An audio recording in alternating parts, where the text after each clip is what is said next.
चुनावी सभा में कांग्रेस प्रत्याशी मुकेश नायक का उद्बोधन, रामकथा के साथ बताया राजनीति का अर्थ। हजारों की संख्या में कार्यकर्ता रहे मौजूद। मध्य प्रदेश में विधानसभा चुनाव का दौर जारी है, जिसके लिए राजनीतिक दल अपनी तैयारियों में लगे हुए हैं। आज शनिवार को शाहनगर कांग्रेस कार्यालय में कांग्रेस के वरिष्ठ नेताओं सहित हजारों कार्यकर्ताओं की मौजूदगी में मंचीय कार्यक्रम का आयोजन किया गया, जिसमें कांग्रेस प्रत्याशी पंडित मुकेश नायक ने अपने उद्बोधन में रामकथा के माध्यम से उपस्थित जनों को संबोधित किया। उद्बोधन के दौरान उपस्थित कार्यकर्ता मंत्रमुग्ध नजर आए। तो आइए आपको सुनाते हैं राम भक्त और कांग्रेस के वरिष्ठ नेता पंडित मुकेश नायक का उद्बोधन। यदि आपने कभी पंडित मुकेश नायक जी के मुखारबिंद स्थित श्री राम कथा सुनी होगी, तो हमारा मानना है कि आप ये वीडियो अंत तक जरूर देखेंगे, और यदि नहीं सुनी है तब तो आपको ये वीडियो अंत तक जरूर देखना भी चाहिए। मुझे याद है पिछले चुनाव में मोदी जी की सभा में जब चुनाव शुरू हुआ था तो शिवराज सिंह चौहान ने ये कहा भोपाल में कि इस बार हमारी सरकार बनाओ, हम मध्य प्रदेश में राम राज्य की स्थापना करेंगे।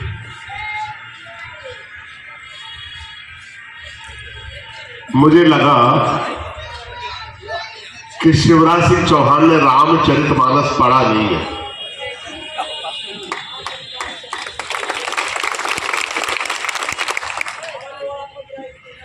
नहीं कोई दुखी दरिद्र न दीना, नहीं कोई अबुध न लच्छन हीना। ऐसा राम राज्य जिसमें कोई दुखी, कोई गरीब,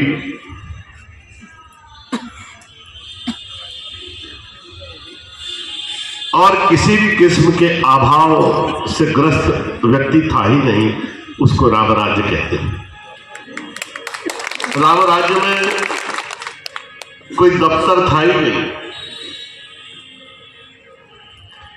राम राज्य में कोई पुलिस थाना नहीं था, कोई कचहरी नहीं थी, कोई कलेक्टर, एसपी, तहसीलदार राम राज्य में था ही नहीं। जब कोई दफ्तर नहीं था तो अधिकारी कैसे होंगे?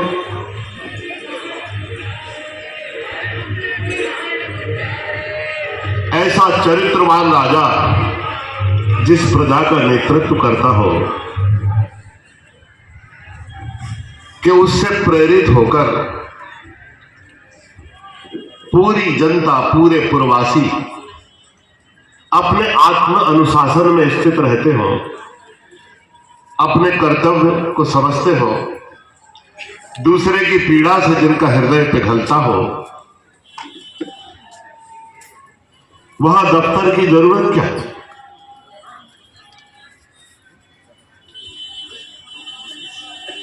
मुझे लगा कि एक नेता राम राज्य की स्थापना की बात कर रहा है।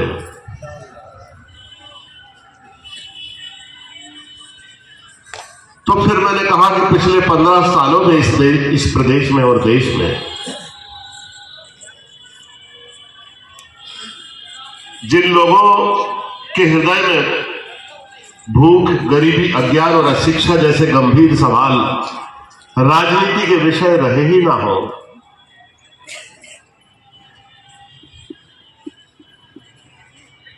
आज बताइए भारतीय जनता पार्टी के चुनाव के मुद्दे क्या?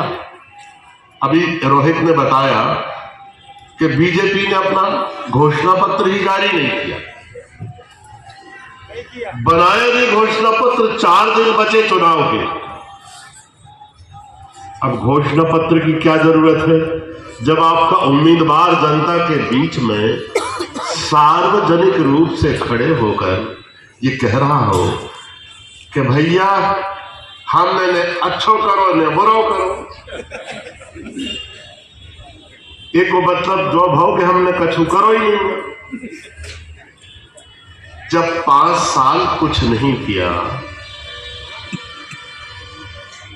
तो अगले 5 साल की गारंटी क्या है? राम राज्य की घोषणा करने वाले लोग, बीडी शर्मा को आपने कभी देखा है? आपके जनप्रतिनिधि को चुनाव के बाद कभी देखा? ज्यादातर गांव में प्रहलाद मोदी सिर्फ वोट मांगने भर आए हैं, उसके बाद देखा? यानी जिनके ऊपर जनता की कोटि कोटि जनता की आर्थिक, सामाजिक, शैक्षणिक, स्वास्थ्य से संबंधित, आधारभूत संरचना से संबंधित जिम्मेदारी हो, वो है ही नहीं आपके बीच में। आपसे कोई रिश्ता ही नहीं रखा, कोई मतलब नहीं रखा। मैंने तो अपने जीवन में ऐसा पहली बार जनप्रतिनिधि देखा, लोकसभा का और विधानसभा का, जिसको जनता से कोई मतलब ही नहीं।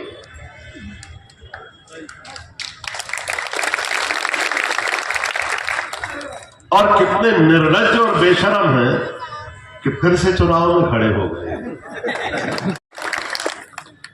कैसे वो जनता को फेस करेंगे, कैसे जनता के सामने जाकर अपनी बात करेंगे, आता ही नहीं है, समझ के परे।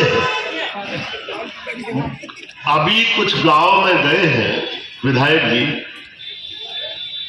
तो जैसे ही छोटे छोटे 10-12 बच्चों ने देखा उनको और इकट्ठे होकर बोले, उनकी कौन आया? तो बच्चे कहने लगे इलू इलू आया। बच्चे जिसको चहका रहे हैं गांव में, या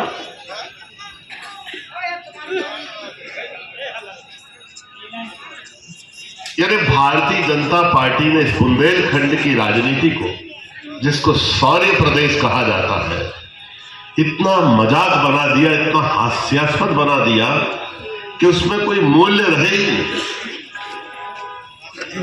ये रामराज्य की बात कर रहे हैं। इन 30-35 सालों में मुझे उम्मीद है कि आप सब लोग बहुत ध्यानपूर्वक सुनेंगे, शांति से।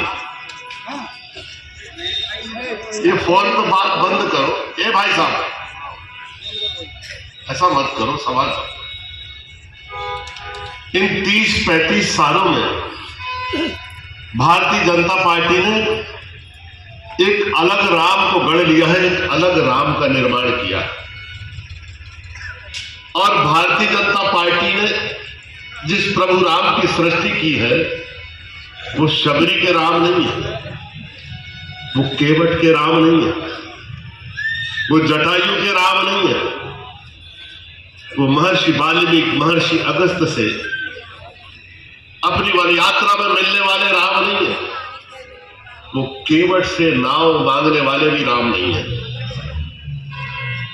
मुझे ध्यान है जब प्रभु राम गंगा के किनारे आए और केवट से नाव मांगने लगे, तो गंगा मैया ने बड़े ध्यान से प्रभु राम को देखा और प्रणाम किया और कहने लगी, ये वही वेदांत के ब्रह्म, सर्वेश्वर, अनादि अनंत ब्रह्म है, जिनके चरणों से मेरा आविर्भाव हुआ है, जिनके पैरों से मैं निकली हूं। और उनका दिव्य दर्शन करने लगी और उसके बाद केवट को ध्यान से देखने लगी कि धन्य है इस केवट का भाग्य, तो देखो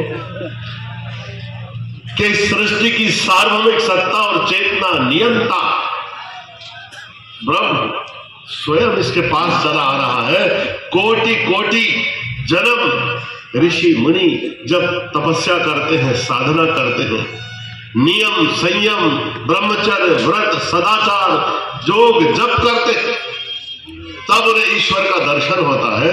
ये साधारण सा नाव चलाने वाला केवट खुद वेदांत के ब्रह्म इसके पास चले आ रहे हैं, इसका भाग्य तो देखो। लेकिन जब केवट अटपटे वचन बोलने लगा, जब केवट ये कहने लगा भगवान से कि पहले तुम मुझसे नाव मांगो तब मैं दूंगा,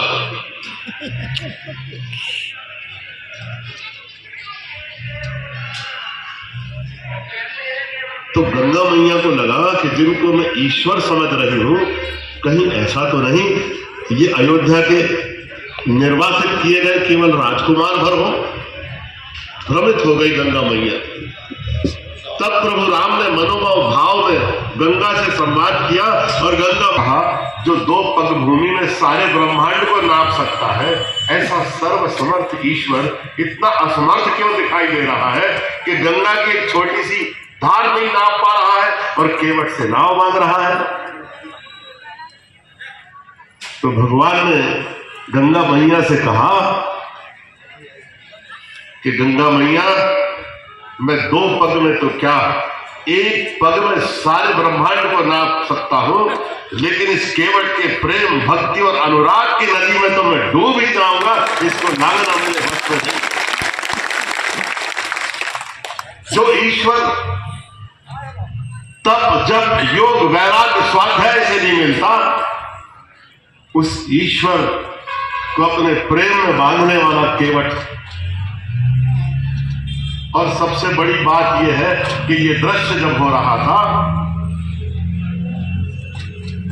तो देवता भी इस दृश्य को देख रहे थे। और दूसरा दृष्टांत आया जब लंका के रणांगण में दोनों सेनाएं आमने सामने खड़ी हुई और केवट ने, विभीषण ने रावण की विशाल सेना को देखा, अनगिनत असंख्य सैनिक, बड़े मायावी विमान और सैनिक और शस्त्र, और भगवान राम को देखा, पैर में पादुकाएं नहीं, शरीर में कवच नहीं, आजू बाजू मूक और भावहीन बंदर भालू खड़े हुए। तो प्रेम के अधीर होकर भगवान के ऐश्वर्य को भूल गया और कहने लगा, भगवान इन पर कैसे विजय होगी,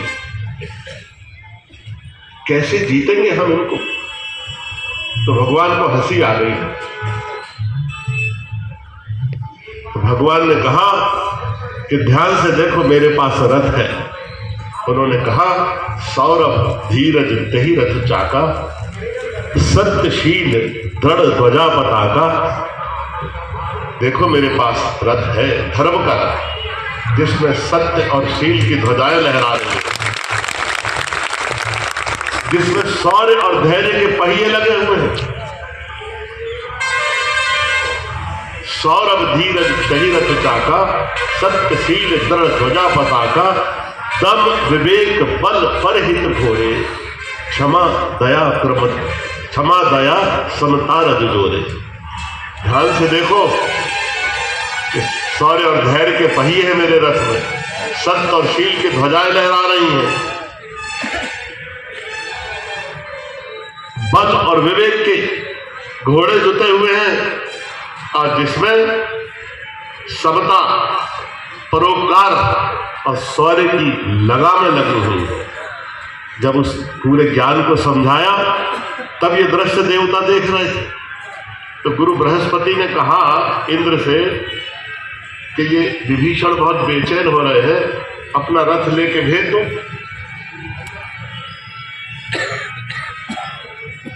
तो इंद्र ने कहा, मुझसे मांगेंगे तो भेज दूंगा, मुझसे मांगा ही नहीं। तो बृहस्पति जी ने कहा, तुमसे नहीं मांगेंगे। तो इंद्र कहने लगा कि जब केवट से नाव मांग सकते हैं तो मुझसे रथ क्यों नहीं मांगेंगे। तो देवगुरु बृहस्पति जी ने कहा कि इंद्र, तुम पुण्यों के कारण देवताओं के अधिपति बने हो, लेकिन केवट के पास जो प्रेम, करुणा, दया, अनुराग और भक्ति है वो तुम्हारे अंदर नहीं है, इसलिए तुमसे नहीं मांगेंगे। और उन्होंने नहीं मांगे। मैं ये कहना चाहता हूं कि शबरी के जूठे बेर खाने वाले राम, केवट से नाव मांगने वाले राम, जटायु को अपनी गोद में बिठाकर ये कहने वाले राम कि तुम्हें तुम्हारी देह वापस लौटा दूं। कोल, भील और आदिवासी जिनको दौने में भर भर के फल दे रहे हैं वो राम, और कह रहे हैं कोल, भील और आदिवासी प्रभु राम से कि देखो ये जंगल है, तुम इस जंगल में इन ऋषियों और मुनियों के चक्कर में मत फंस जाना, क्योंकि ये जंगल के रास्ते हमसे ज्यादा नहीं जानते। इसलिए जिस मार्ग को हम बताएं उस मार्ग पर चलो। सारे संसार को फल देने वाले ईश्वर को कोल भील फल दे रहे, सारे संसार को भवसागर से पार लगाने वाले ईश्वर को केवट पार लगा रहे, सारे संसार को मार्ग बताने वाले ईश्वर को कोल भील और आदिवासी मार्ग बता रहे हैं। ये हमारी ऋषि परंपरा, ये हमारी भक्ति, ये हमारा अनुराग और ये हमारी सनातन धर्म संस्कृति और परंपरा में जो प्रेम है, ये अमोल निधि हमारे धर्म की जो आत्मा है वो है भारत में। और बीजेपी ने जिन राम को बनाया इन 30-35 सालों में, वो राम ऐसे राम है क्या? ये तो प्रभु राम को इनका बस चले तो भारतीय जनता पार्टी का पोलिंग एजेंट बना दे।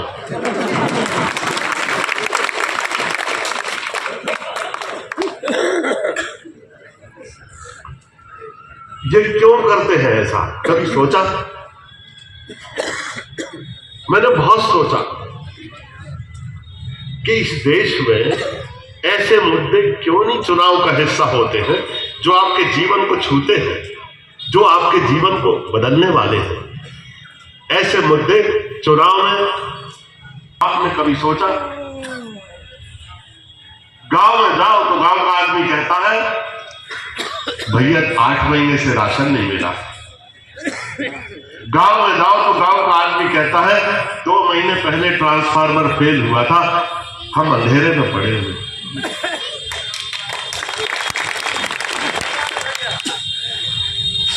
भैया 4 महीने से निराश्रित पेंशन, वृद्धावस्था पेंशन, विकलांग पेंशन 4 महीने से नहीं मिली। ये शिवराज सिंह चौहान का राम राज्य है? राक्षस राज है।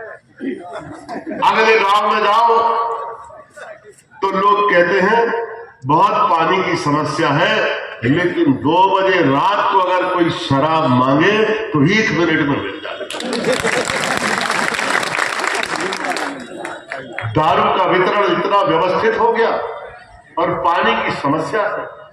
ये 18 साल की देन है, ये रामराज है शिवराज सिंह चौहान का।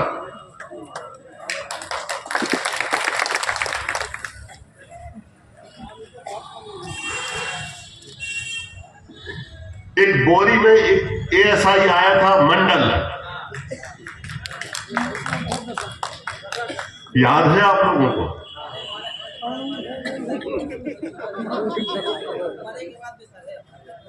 हर हफ्ते 100-100, 200 आदमी विधायक के गांव जाते अपने पैसे लगा के और उससे कहते कि इससे हमें बचाओ, ये तो अंग्रेजों से ज्यादा बुरा है।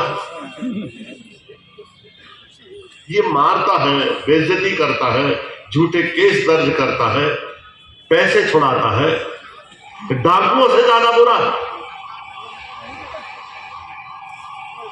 विधायक जी कहते भैया हमारी कोई सुनता ही नहीं है।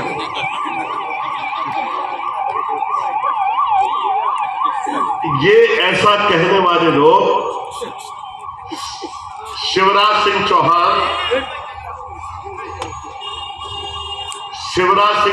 के राम राज्य के संवाहक है जी, ये लोग और मंडल लोगों से खुलेआम कहता कि नहीं कहता, बताइए अगर असत्य कथन कर रहा हूं कि मुझे हर महीने विधायक जी को 30,000 रुपए देने पड़ते हैं, मैं कहां से लाऊं, आप ही से बदलूंगा। भैया एसपी साहब के पास गए इस बात को बता दो, 2 बार गए, 3 बार सुनी नहीं गई है।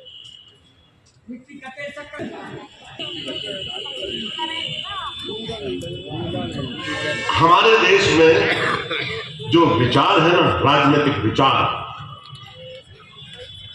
इसको भावना जो है इस पर आवरण चढ़ा देती, इसको ढक देती। कभी भी राजनीति में कोई भावनात्मक मुद्दा आए तो आप सदैव सावधान हो जाना, अपने विवेक को कायम रखना, कहीं ऐसा ना हो कि अचानक आंख में कोई धूल आए और आप बिना देखे कोई कदम उठा लें।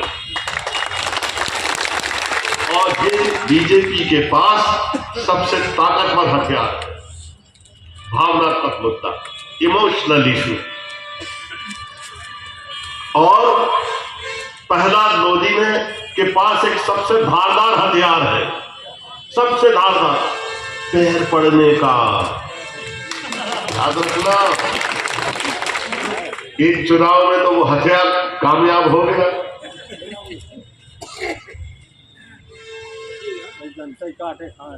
दूसरे चुनाव में नहीं आए। अब ये चुनाव में मुकेश नायक, मुकेश नायक, प्रदेश का नेता कैसा हो? मैं पैर पड़ने की आलोचना नहीं कर रहा हूं। विनम्रता हो, समर्पण हो, सम्मान की भावना हो,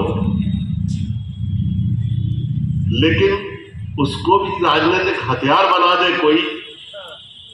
अरे भाई, किसी के प्रति श्रद्धा है, विश्वास है, कोई हमसे बड़ा ज्ञानी है, कोई हमें ज्ञान दे सकता है, धन दे सकता है, मार्गदर्शन का हमारी परंपरा है, हम उसके पैर पड़ते हैं।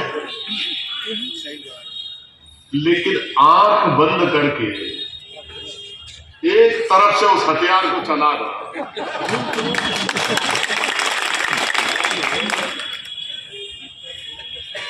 ये विनम्रता नहीं है, ये दीनता भी नहीं है, ये दरिद्रता है, दरिद्रता। आपको बहुत सावधान रहना, कहीं ऐसा ना हो कि आप ठगे जाओ। ऐसा हुआ है पहले चुनाव में। अगर मैं देश और प्रदेश के मुद्दों की बातचीत करूं तो चुनाव खत्म हो जाएगा, बातचीत खत्म नहीं होगी। इसलिए मैं बहुत ज्यादा बातचीत नहीं करके मैंने इशारा 2-3 चीजों की ओर किया। अनिल तिवारी जी ने, हमारे मित्र सुनील मिश्रा जी ने आपको बता दिया अपना घोषणा पत्र, अपने मुद्दे जिस आधार पर कांग्रेस पार्टी चुनाव में जा रही है। मैं तो बस इतना कहना चाहता हूं आपसे कि आज मध्य प्रदेश का बजट 3.5 लाख करोड़ है। जब मैं 93 में पहली बार विधायक बना था, तब मध्य प्रदेश का बजट 21,000 करोड़ रुपए था। आज मध्य प्रदेश का बजट 3.5 लाख करोड़ है। अब हमें इन 3.5 लाख करोड़ रुपए में हमें पवई की हिस्सेदारी सुनिश्चित करना है कि हम इतने पिछड़े हैं, इतने वर्षों से हमें ज्यादा पैसे नहीं मिले सड़कों के लिए, अस्पताल के लिए, स्कूलों के लिए, शिक्षा के लिए, स्वास्थ्य के लिए, सिंचाई परियोजनाओं के लिए, बिजली की परियोजनाओं के लिए। हम ये प्रयत्न करेंगे कि पिछला भी रिक्तता भरे, पिछला इतने वर्षों तक जो हमारे साथ अन्याय हुआ ये भी ठीक होना चाहिए कि नहीं होना चाहिए, और आगे के लिए हम अपनी हिस्सेदारी को प्राथमिकताओं के आधार पर सुनिश्चित करें, ये भी होना चाहिए कि नहीं होना चाहिए। तो कितना बजट आना चाहिए? आप देखो, हम लोग क्यों गरीब हो गए? हम लोग इसलिए गरीब हो गए कि पहली बार सबसे ज्यादा बजट पन्ना जिले में आया जब राहुल गांधी ने 5,000 करोड़ रुपए का एक बुंदेलखंड पैकेज बुंदेलखंड को दिया। उस बुंदेलखंड पैकेज में 900 करोड़ रुपए हमारे पन्ना जिले को मिला, 900 करोड़ रुपए। लेकिन अगर उसका भी ठीक ढंग से उपयोग हो जाता, बीजेपी की सरकार को 2 साल बचे थे।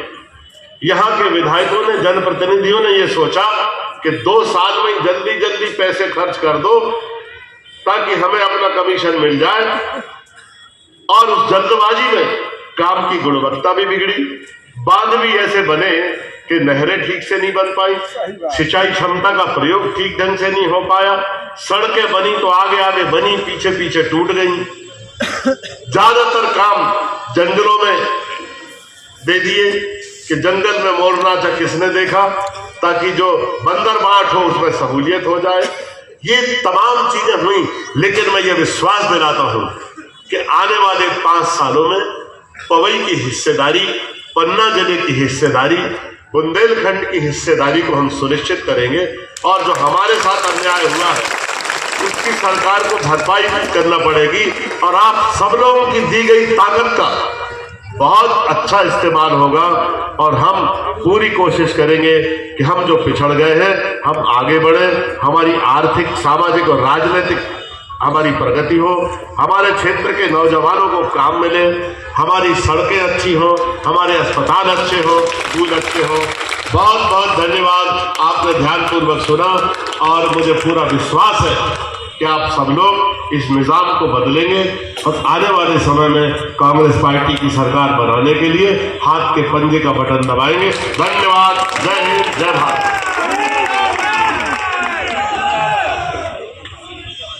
कांग्रेस